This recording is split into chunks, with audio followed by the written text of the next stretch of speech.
तो हम आज सेल इंजरी के बारे में बात करने जा रहे हैं। पैथोफिजियोलॉजी का first chapter, first topic cell injury. Cell injury क्या होती है? सेल इंजरी होती है कि series of cell changes due to change in internal और एक्सटर्नल इन्वायरमेंट। मतलब कि अगर हम कोई भी फोर्स या फिर कोई भी स्ट्रेस अप्लाई कर रहे हैं, उसकी वजह से जो हमारा सेल है, चाहे वो इसके इंटरनल इन्वायरमेंट की वजह से या फिर एक्सटर्नल इन्वायरमेंट की वजह से, अगर वो डिस्फंक्शन हो रहा है, अपना काम अच्छी तरह से नहीं कर पा रहा है, तो अल्टीमेटली वो सेल डेथ की तरफ हो जाएगा, वो सेल खत्म हो जाएगा, उसमें इंजरी होना स्टार्ट हो जाएगी। ठीक है, थ्री टाइप्स की होती है: reversible cell injury, irreversible cell injury और सेल अडेप्टेशन। तो सबसे पहले बात करें कि फैक्टर्स क्या होते हैं, फैक्टर्स जो कि इन्फ्लुएंस करते हैं सेल इंजरी के। सबसे पहले मैं बताऊँ कि कौन सा टाइप ऑफ सेल इन्वॉल्व है, मतलब किस सेल में, हमारे बॉडी की किस सेल में इंजरी हुई है, हमें वो पता होना चाहिए। और दूसरा की ड्यूरेशन, कितनी देर से और कितने दिनों से वो इंजरी हमारी बॉडी में हो रही है। अगर हमें वो चीज़ पता होगी तभी हम पता लगा पाएंगे कि कौन सी टाइप ऑफ सेल इंजरी हमारी बॉडी में है। ठीक है, उसके बाद आ जाता है हमारे पास सबसे पहले reversible cell injury, irreversible cell injury और सेल अडेप्टेशन। तो रिवर्सिबल सेल इंजरी वो इंजरी होती है जब भी हम कोई स्ट्रेस अप्लाई करते हैं किसी भी नॉर्मल सेल के ऊपर और उसमें किसी वजह से इंजरी हो जाती है। मान लीजिए सन बर्न का एग्जांपल है। अब अगर हम धूप में जाते हैं तो जलन सी होती है या फिर ब्लैकनेस हमारी बॉडी में आ जाती है, तो वो क्या है, एक तरह की वो आप हमारी बॉडी जो अडेप्ट नहीं कर पाती है उस चीज़ को। तो क्या होता है, अगर वो माइल्ड है, अगर मतलब माइल्ड थोड़ी देर के लिए है, तो वो एक रिवर्सिबल इंजरी कहलाएगी, बाद में वो ठीक हो जाएगा। लेकिन अगर ये सीवियर होती गया, अगर बहुत देर तक अगर आप धूप में रहे या किसी रेडिएशन के अंदर आए, तो वो सवेयर हो सकता है और उसको वो रिकवर भी हो सकता है, वो रिकवर ना हो, तो वो इरिवर्सिबल सेल इंजरी में जाएगा। सिर्फ मैं आपको एग्जांपल ही दे रहा हूँ, ठीक है। और उसके बाद अल्टीमेटली सेल डेथ होना ही। ठीक है, तो रिवर्सिबल सेल इंजरी में क्या होता है, रिवर्सिबल सेल इंजरी में सेल स्वेलिंग होती है। और जैसे कि मैंने आपको बताया, इंटरनल इन्वायरमेंट और एक्सटर्नल इन्वायरमेंट। इंटरनल इन्वायरमेंट मतलब सेल के अंदर जो भी ऑर्गेनेलिज हैं, हमारे तरफ एंडोप्लाज्मिक रेटिकुलम हो गया, फिर गोल्गी एपिटस हो गया, माइटोकॉन्ड्रिया हो गया, लाइसोसोम, कुछ भी एग्जांपल। तो ये क्या करेंगे, अपना अच्छी तरह से काम नहीं कर पाएंगे, जिसकी वजह से ये स्वेल हो जाएंगे, सेल की स्वेलिंग हो जाएगी, एंडोप्लाज्मिक रेटिकुलम स्वेल हो जाएगा, माइटोकॉन्ड्रिया स्वेल हो जाएगा। लेकिन इसमें डिस्ट्रप्शन नहीं है, डिस्ट्रप्शन मतलब फूटेगा नहीं वो सेल। ठीक है, और क्या होगा, ऑटोफेजी। ऑटोफेजी मतलब कि जो हमारा लाइसोसोम है, लाइसोसोम को हम सुसाइडल बैग भी कहा जाता है, तो वो अपने एंजाइम को रिलीज करना स्टार्ट करेगा, जिससे कि वो सेल जो हो डेथ की तरफ जाएगा। ठीक है, अगर हम उस स्ट्रेस को अगर हम हटा देते हैं या फिर रेडिएशन वगैरह जिसको हटा देते हैं, तो वो रिवर्सिबली अपना सेल अपने ओरिजिनल शेप, ओरिजिनल साइज में आ जाएगा, वो रिवर्सिबल सेल इंजरी कहलाएगी। ई रिवर्सिबल सेल इंजरी कहते हैं, ई रिवर्सिबल सेल इंजरी सवेयर हो सकती है। मान लीजिए हमने स्ट्रेस दिया या हमने कोई भी रेडिएशन, एग्जांपल रेडिएशन का ही ले रहा हूँ मैं, अगर हमने कोई भी रेडिएशन दिया, कोई भी स्ट्रेस दिया और उस हम स्ट्रेस को हटा नहीं रहे हैं, तो उस वजह से सेल की डेथ भी हो सकती है। ठीक है, और सेल की डेथ इरिवर्सिबली होती है, मतलब कि दोबारा अपने नॉर्मल शेप और साइज में नहीं आ पाएगा। कैंसर भी इसका एग्जांपल ही है एक तरह का। और इसके दो एग्जांपल है, एपोप्टोसिस और नेक्रोसिस। इसके बारे में हम डिटेल में पढ़ेंगे, एपोप्टोसिस क्या होता है, नेक्रोसिस क्या होता है आगे। ठीक है, उसके बाद सेल अडेप्टेशन। सेल अडेप्टेशन का मतलब क्या होता है कि जब भी हमारी बॉडी में किसी चीज की डिमांड ज्यादा हो और वो अपना फंक्शनिंग ना कर पाए, मतलब उसको जरूरत ज्यादा हो, डिमांड ज्यादा हो, उसको वो चीज मिल नहीं पा रही प्रॉपर, तो वो अच्छी तरह से फंक्शन नहीं कर पाएगा। तो उसकी वजह से सेल में कुछ ना कुछ चेंजेस आना स्टार्ट हो जाएंगे और उस चेंजेस को कहा जाएगा सेल अडेप्टेशन। तो बात समझे, एक एग्जांपल लेते हैं।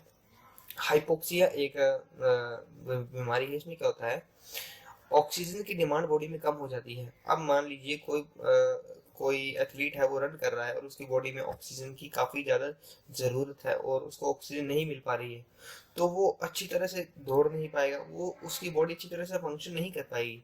ठीक है, जब उसकी बॉडी फंक्शन नहीं कर पाएगी, तो उसके सेल जो होंगे, उसकी बॉडी के सेल होंगे, वो कुछ ना कुछ अपने में चेंजेस करेंगे, ताकि मान लीजिए उसके बॉडी फैट्स है वो बर्न होना स्टार्ट हो जाएगी, ताकि उसको एनर्जी मिल पाए अच्छी तरह से। तो कुछ ना कुछ चेंजेस होगा बॉडी में, वो उसका मतलब सेल अडेप्टेशन, सेल अडेप्ट कर रहा है उस कंडीशन को। ठीक है, तो इसमें भी अलग अलग है, atrophy, hypertrophy, hyperplasia, metaplasia etcetera, ये सब जो है रिवर्सिबल में आते हैं।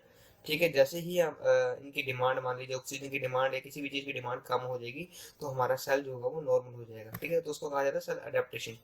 तो हम सेल अडेप्टेशन की ही बात कर रहे हैं। एक हमने फ्लो चार्ट में लिखा है कि क्या क्या होता है। हाइपरप्लेसिया, हाइपरट्रोफी, एट्रोपी, मेटाप्लेसिया, डिस्प्लेसिया, ये 2-2 नंबर की डेफिनेशन आती ही आती है और ये काफी बच्चों को इसमें दिक्कत आती है समझने में। ठीक है, तो सबसे पहले हम देखते हैं कि हाइपरप्लेसिया क्या होता है। हाइपरप्लेसिया मतलब कि ऐसे याद रखने का कि हाइपर मतलब ज्यादा, प्लस मतलब प्लस ऐड होगा, क्या ऐड होगा, नंबर। ठीक है, तो हाइपरप्लेसिया में क्या होता है, नंबर ऑफ सेल्स जो होते हैं वो इंक्रीज होते हैं, साइज में कोई फर्क नहीं पड़ता, जो साइज वो एज इट इज ही रहता है, लेकिन जो नंबर है उनका वो इंक्रीज होना स्टार्ट है। मान लीजिए ये एक सेल है, डायग्राम पे क्लियर समझाता हूँ, ये एक सेल है, सेल से इस तरफ से लोअर बढ़ रहे हैं, इस तरफ से लोअर बढ़ रहे हैं, तो सेल का इंक्रीज होना, सेल के नंबर का इंक्रीज होना कहलाएगा हमारा हाइपरप्लेसिया। ठीक है, उसके बाद आता है मैकेनिज्म की। मैकेनिज्म कहता है मतलब ग्रोथ फैक्टर जो हमारे अंदर होते हैं, हमारे किसी भी सेल के अंदर ग्रोथ फैक्टर होते हैं। अगर ग्रोथ फैक्टर इंक्रीज हो जाए या ग्रोथ हार्मोन इंक्रीज हो जाए तो सेल क्या करता है, अपना रैपिडली ग्रोथ करना स्टार्ट कर देता है। ठीक है, हाइपरप्लेसिया का एग्जांपल है, कैंसर भी इसके अंदर आ सकता है अगर पैथोलॉजिकली हो तो। ठीक है, टाइप्स में दो तरह के होता है, फिजियोलॉजिकली और पैथोलॉजिकली। पैथोलॉजिकली मैंने आपको बता दी है कि कैंसर सेल हो सकता है, और फिजियोलॉजी का मतलब ये हुआ, फिजियोलॉजी मतलब कुछ सेल होते हैं हमारे, कुछ सेल एक सर्टेन टाइम पे जाके डेथ हो जाती है इनकी, अगर वो पुराने हो जाएं, जैसे कि आरबीसी का अगर लाइफ टाइम कुछ होता है तो उस टाइम के बाद वो सेल जो पुराने सेल होते हैं वो खत्म होना स्टार्ट हो जाते हैं और नए सेल बनना स्टार्ट होते हैं। तो ये क्या आ जाएगा, फिजियोलॉजिकल में आ जाएगा, फिजियोलॉजिकल टाइप में आ जाएगा हाइपरप्लेसिया। और पैथोलॉजिकल का मतलब क्या हुआ, पैथोलॉजिकल का मतलब हुआ कि वो बीमारी कोज कर रही है, सेल डेथ की तरफ जा रही है, रिवर्सिबल हो सकती है, इरिवर्सिबल भी हो सकती है। ठीक है, हाइपरप्लेसिया समझ आ गया। उसके बाद हाइपरट्रोफी। हाइपरट्रोफी टी से मतलब टॉप, हाइपर टी आ गया, टी से टॉप, टॉप मतलब ऊंचा, तो इसका मतलब क्या होता है, साइज उसका इंक्रीज होते जा रहा है। अब जो हमारा सेल है, मान लीजिए ये अंदर वाला जो हमने ये रखा है, ये नॉर्मल सेल है, और ये जो है जब इसमें हाइपरट्रॉफी हुई तो उसका सेल क्या हुआ, इंक्रीज हो गया, सेल का साइज इंक्रीज हो गया। इसमें नंबर से कोई फर्क नहीं पड़ता है, इसमें सिर्फ साइज इंक्रीज होता है, साइज इंक्रीज होता है, टी से ट्रॉफी, टी से टॉप। ठीक है, टॉप मतलब साइज उसका बड़ा हो रहा है, तो ये किस में आ जाएगा, डेफिनेशन आ जाएगी हाइपरट्रॉफी की, कि जो सेल साइज इंक्रीजेस लेकिन उसके जो सेल नंबर है उसमें कोई फर्क नहीं पड़ता है। ठीक है, और इसमें क्या सेल ऑर्गेनाइज इंक्रीज होना स्टार्ट हो जाती है, जैसे कि मान लीजिए Golgi apparatus, lysosome, endoplasmic reticulum, ये सब क्या होता है, ये ग्रोथ होने स्टार्ट होती है, ये साइज में स्वेल होने लगते हैं, स्वेल होने की वजह से साइज साइज इनका इंक्रीज हो जाता है, जैसे अपने को रिवर्सिबल में पढ़ा। ठीक है, ये भी दो टाइप्स के होते हैं, पैथोलॉजिकल और फिजियोलॉजिकल। ठीक है, उसके बाद आता है एट्रोपी। एट्रोपी क्या होता है, एट्रोपी, अब एट्रोपी मतलब साइज, इसका नंबर भी कम होगा और साइज भी कम होता जाएगा। ठीक है, अब हमने दो चीजें पढ़ी, दोनों में एक बड़ा फिर दूसरा बड़ा, अब इसमें एट्रोपी में दोनों कम होंगे। ठीक है, नंबर भी कम हो रहा है और साइज भी कम हो रहा है। ठीक है, और ये एट्रोपी का मतलब क्या होता है कि जो साइज नॉर्मल सेल से उसका साइज कम होता जाएगा, छोटा होता जाएगा, छोटा होता जाएगा, उसको अल्टीमेटली लास्ट में जाके सेल डेथ हो जाएगी। ठीक है, तो इसमें क्या है, जो ऑर्गेनाइज है वही बात आ गई, इसमें ऑर्गेनाइज बढ़ रही थी, इसमें ऑर्गेनाइज कम होंगी, मतलब कि उनका साइज कम होता गया, लाइसोसोम, माइटोकॉन्ड्रिया वो अपना फंक्शन अच्छी तरह से नहीं कर पाएंगे, जिसकी वजह से सेल का साइज छोटा हो जाएगा। ठीक है, ये भी दो टाइप्स के होते हैं, फिजियोलॉजिकल और पैथोलॉजिकल। उसके बाद आता है मेटाप्लेसिया। मेटाप्लेसिया, ठीक है, अब मेटाप्लेसिया क्या होता है, मेटाप्लेसिया होता है कि हमारे पास अलग अलग टाइप के सेल होते हैं, मान लीजिए कोलुमनर एपिथेलियम हो गया, कोलुमुलर सेल हो गया, स्क्वैमस सेल हो गया, अलग अलग तरह के सेल्स हमारे बॉडी में प्रेजेंट होते हैं। ठीक है, तो एक type of cell will be converted into second type of cell जब भी हम इसमें कोई स्ट्रेस अप्लाई करेंगे, या कोई भी रेडिएशन या कोई भी एनर्जी है जो उसमें मतलब सेल को इंज्योर करेगी, तो क्या चेंजेस आएंगे उसमें, एक सेल दूसरे सेल में कन्वर्ट हो जाएगा, उसको कहा जाएगा मेटाप्लेसिया। ठीक है, तो क्या आएगा, सेल से सेल में चेंज हो गया, कॉलोनर से स्क्वैमस में चेंज हो गया, एग्जाम्पल आ गया, और ये डायग्राम भी आ गया। ठीक है, तो इसमें मैकेनिज्म के क्या मैकेनिज्म हो सकता है जिसकी वजह से मेटाप्लेसिया हो रहा है, तो रीप्रोग्रामिंग ऑफ द सेल, मतलब कि जो सेल है उसमें रीप्रोग्रामिंग हो रही है और एक से एक तरह से दूसरी तरफ में कन्वर्ट हो रहा है। ठीक है, और इसमें भी अलग अलग टाइप के होते हैं, मान लीजिए एपिथेलियम, तो स्क्वैमस एपिथेलियम आ गया, कोलुमनर एपिथेलियम आ गया, तो स्क्वैमस एपिथेलियम एक मेटाप्लेसिया, ऐसे squamous squamous epithelium metaplasia, columnar epithelium metaplasia. ठीक है, दो टाइप्स के आगे। उसके बाद अब डिस्प्लेसिया। डिस्प्लेसिया एक ऐसा वर्ड है जो कि बहुत लोगों को उसमें दिक्कत आती है कि ये क्या चीज होती है। तो डिस्प्लेसिया का मतलब होता है कि मान लीजिए अगर आपके पास ये सेल है और सेल के नीचे हमारे पास बेसमेंट मेम्ब्रेन है। ठीक है, ये हमारे पास नॉर्मल सेल है, नॉर्मल सेल और नॉर्मल सेल मेम्ब्रेन है।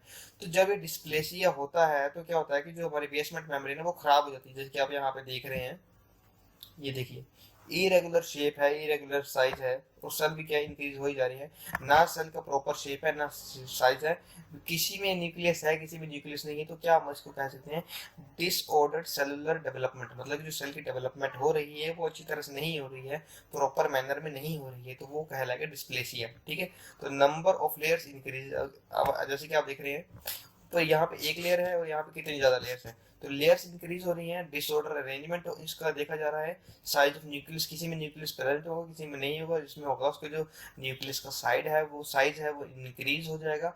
माइटोसिस होगी, माइटोसिस मतलब सेल डिवाइड होगा, एक सेल से दो सेल बनेंगे और सेल का नंबर बढ़ता जाएगा, तो वो क्या कहलाएगा डिस्प्लेसिया। ठीक है, इसके भी दो टाइप होते हैं, एक होगा हमारा पैथोलॉजिकल और एक होगा फिजियोलॉजिकल। उसको रिवर्सिबल सेल इंजरी के बारे में बात करते हैं। रिवर्सिबल सेल इंजरी, अब ये कुछ टर्म्स है, इन टर्म्स को याद रखना बहुत जरूरी है, पिक्नोसिस, कैरोसिस और कैरोलाइसिस। ठीक है, तो नॉर्मल सेल है, नॉर्मल सेल में न्यूक्लियस होता है, उसको बेसोफिल भी कहा जाता है।